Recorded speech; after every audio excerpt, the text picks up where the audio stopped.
Hello friends, welcome back to my channel. मैं हूं शम्मी और आप देख रहे हो मेरा चैनल शम्मी पाठशाला। कैसे हैं आप सब लोग? कोविड कम हो गए हैं मगर ख़त्म नहीं हुए हैं, तो हमें जो प्रिकॉशंस हैं वो वैसे ही लेने हैं जैसे हम पहले लेते आ रहे हैं। तो चलिए स्टार्ट करते हैं अपना नेक्स्ट टॉपिक जो है Newton second law of motion. So friends, एक बात बताइए, जब कोई बॉडी हमारी रेस्ट पोजीशन पे है तो क्या उसकी वेलोसिटी होगी? नहीं, क्योंकि जब हमारी बॉडी रेस्ट पे होती है उस टाइम वो मूव ही नहीं कर रही होती है, तो उसके पास कोई वेलोसिटी नहीं हुई। तो रेस्ट के केस में वेलोसिटी हमारी जीरो हो गई। मगर वही बॉडी जब मूव करने लग जाती है तो उसके अंदर वेलोसिटी आ जाती है। ठीक है। तो जैसा कि मैंने आपको पिछले वीडियो में बताया कि फोर्सेस जो होते हैं हमारे दो तरह के होते हैं, एक बैलेंस्ड फोर्स होता है, एक अनबैलेंस्ड फोर्स होता है। बैलेंस्ड के केस में क्या होता है, जब हमारी बॉडी मूव करती है तो वो जो मूव करती है वो सेम स्पीड पे मूव करती है। तो जब सेम स्पीड पे मूव करेगी हमारी बॉडी तो उस केस में एक्सेलरेशन हमारा जीरो होगा। क्यों? क्योंकि एक्सेलरेशन जो होता है वो होता है हमारा change in velocity with respect to time.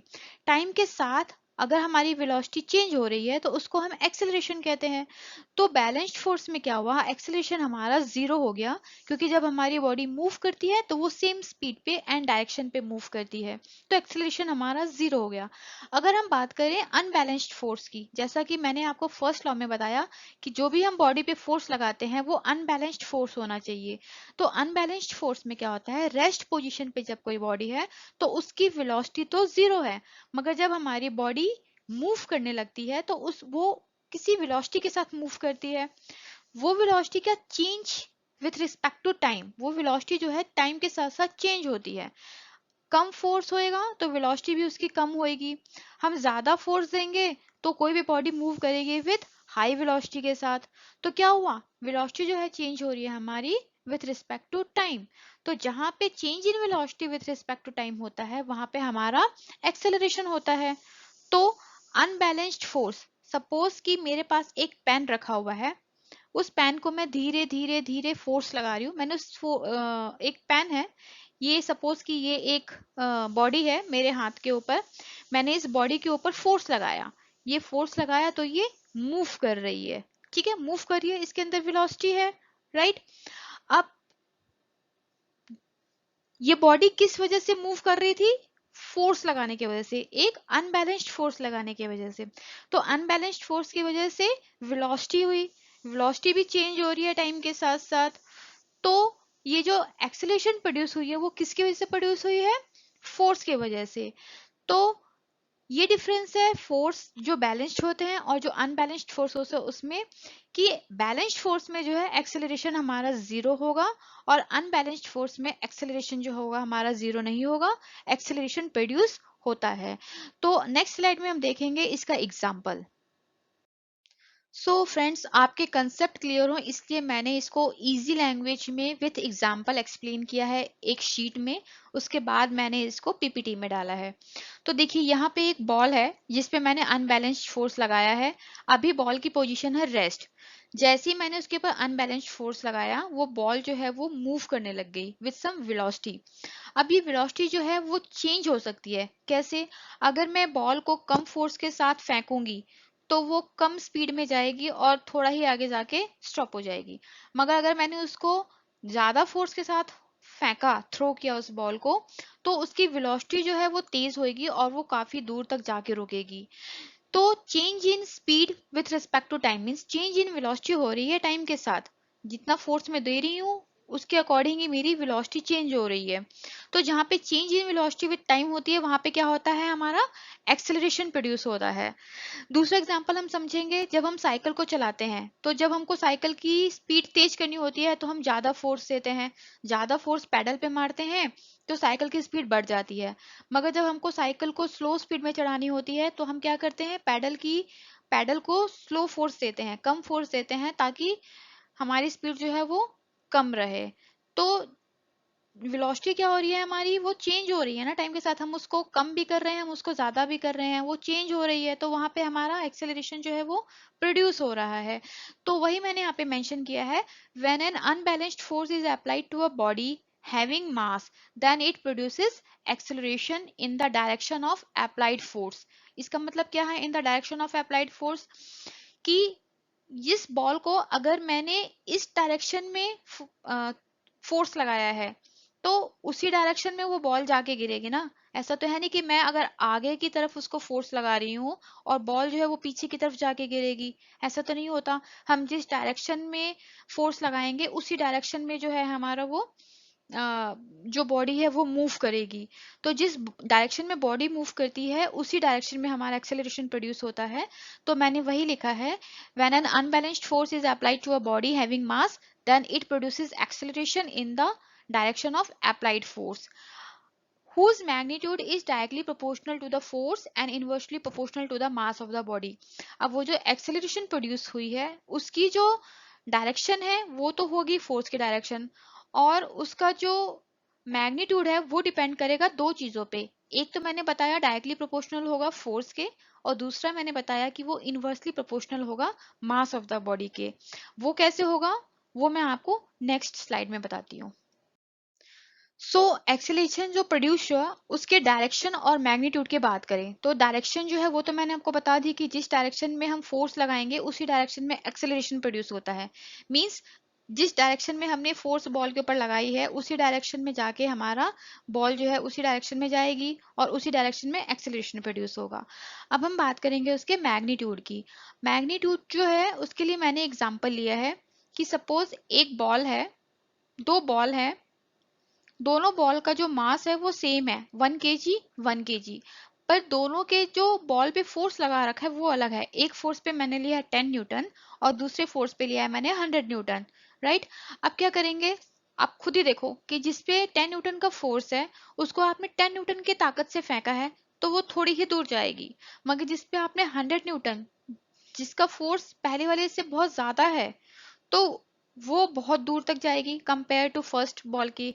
ठीक है, तो जिस केस में फोर्स ज्यादा है उसका एक्सेलरेशन भी ज्यादा होगा और जिसका फोर्स कम है उसका एक्सेलरेशन भी कम होगा जब हमारे दोनों बॉडी का जो मास है सेम होगा उस केस में, राइट। तो उस केस में, इस केस में एक्सेलरेशन किसका ज्यादा होगा, दूसरी बॉल का, क्योंकि उसके ऊपर जो फोर्स अप्लाई कर रहे हैं वो 100 न्यूटन का है, जो कि पहली बॉल के कंपेयर में ज्यादा है, उसके ऊपर फोर्स सिर्फ 10 न्यूटन का लगा हुआ है। सो अब हम लेंगे केस टू। केस टू में क्या है, हमने दो बॉल्स लिए हैं, दोनों बॉल्स का जो मास है वो डिफरेंट है पर दोनों पे जो फोर्स अप्लाई हो रहा है वो सेम है। पहले केस में क्या था, दोनों बॉल्स का जो मास है वो सेम था बट दोनों पे जो फोर्स अप्लाई कर रहे थे वो अलग था। केस टू में उसका अपोजिट है, फोर्स सेम है, मास दोनों बॉडी का अलग अलग है। तो इसमें पहला जो बॉल है उसका मास है 1 kg और दूसरे बॉल का मास है 10 kg। दोनों पे जो फोर्स अप्लाई हो रहा है वो है 10 न्यूटन का, राइट। तो अब इस केस में क्या होगा एक्सेलरेशन, अब देखो हमारे पास एक बच्चे को बोला गया कि आपको ये छोटी बॉल है जिसका वेट 1 kg है और उस बच्चे को बोला कि इस बॉल को थ्रो करो। उस बच्चे ने उस बॉल को थ्रो किया तो वो बॉल आगे तक गई, क्यों, क्योंकि उसका जो वेट था बॉल का वो 1 kg का था। बट अगर सेम बच्चे को ही बोला गया कि सेम फोर्स के साथ ये 10 kg के बॉल को फेंको तो वो बॉल जो है वो कम आगे तक गई, क्यों, क्योंकि उस बॉल का जो वेट है वो ज्यादा था। कहने का मतलब ये है कि जिस बॉडी का वेट ज्यादा होगा वो उसकी जो वेलोसिटी है वो कम होगी, तो जब वेलोसिटी कम होगी तो एक्सेलरेशन भी कम होगा, क्यों, क्योंकि उस बॉडी में मास जो है वो ज्यादा है, राइट। एक और एग्जांपल लेंगे कि अगर एक बच्चा है उसको बोला गया है कि एक ट्रॉली, दो ट्रॉली हैं, दोनों ट्रॉली में, एक ट्रॉली में जो है उसमें 2 कार्टून है और दूसरे ट्रॉली में 4 कार्टून है। एक बच्चे को बोला गया है कि उस ट्रॉली को मूव करे, तो जब वो उस ट्रॉली को सेम फोर्स के साथ मूव कर रहा था तो उसकी जो वेलोसिटी थी, ट्रॉली की जो वेलोसिटी थी वो तेज थी, क्यों, क्योंकि उसमें जो लोड था, जो मास था वो 2 कार्टून्स का था। और जब उसी बच्चे को बोला गया कि आप दूसरा ट्रॉली को रन करो तो सेम फोर्स के साथ, तो जब उसने रन किया तो उस ट्रॉली की जो वेलोसिटी थी वो कम थी, वो उसको सेम फोर्स लगा रहा था मगर जो ट्रॉली जो है वो धीरे धीरे मूव कर रही थी, क्यों, क्योंकि उसमें जो अब वेट है वो पहले वाली ट्रॉली से डबल हो गया था। पहली वाली में 2 कार्टून्स थे और दूसरी वाली ट्रॉली में 4 कार्टून्स थे, तो उसकी जो वेलोसिटी थी वो कम हो गई। तो जब वेलोसिटी कम हुई तो क्या हमारा कम हो गया, एक्सेलरेशन कम हो गया, क्यों, क्योंकि जब मास ज्यादा था तो वो कम मास, जब ज्यादा मास था तो वेलोसिटी उसकी कम थी, तो जब वेलोसिटी कम थी तो उसका एक्सेलरेशन क्या होगा, कम होगा। तो कंक्लूजन क्या निकला कि जब हम मास बढ़ाएंगे तो हमारा एक्सेलरेशन क्या होगा, कम होगा, और जब हम मास को कम करेंगे तो एक्सेलरेशन हमारा ज्यादा होगा। तो हम कह सकते हैं a is inversely proportional to 1/m, जहाँ पे ए हमारा एक्सेलरेशन है, m हमारा मास ऑफ द बॉडी है। और पहले वाले केस में हमने क्या कंक्लूजन निकाला था कि हमारा ए जो है वो डायरेक्टली प्रोपोर्शनल टू एफ है, मींस जितना ज्यादा फोर्स होगा उतना ज्यादा एक्सेलरेशन होगा। तो इक्वेशन 1 और 2 हम दोनों इक्वेशन को देखेंगे तो हमारा ए जो है directly proportional to f by m, और ये जो डायरेक्टली प्रोपोर्शनल का साइन है उसको हम रिप्लेस कर देंगे कांस्टेंट के साथ, तो ए आ जाएगा equals to k f by M.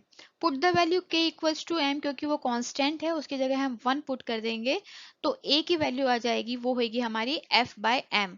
Acceleration equals to force by m। अब f की वैल्यू हम कैसे निकालेंगे, इसमें से m को हम a की साइड ले जाएंगे, तो force equals to mass into acceleration. ये हमारा बहुत इंपॉर्टेंट फॉर्मूला है फिजिक्स के लिए, जहां पे हम कहते हैं force is equal to the product of mass into acceleration. वैसे तो फोर्स की जो यूनिट होती है वो न्यूटन होती है, अगर इस रिलेशन को देखें हम तो मास की जो यूनिट होती है वो केजी, और एक्सेलरेशन की जो यूनिट होती है वो मीटर पर सेकंड स्क्वायर।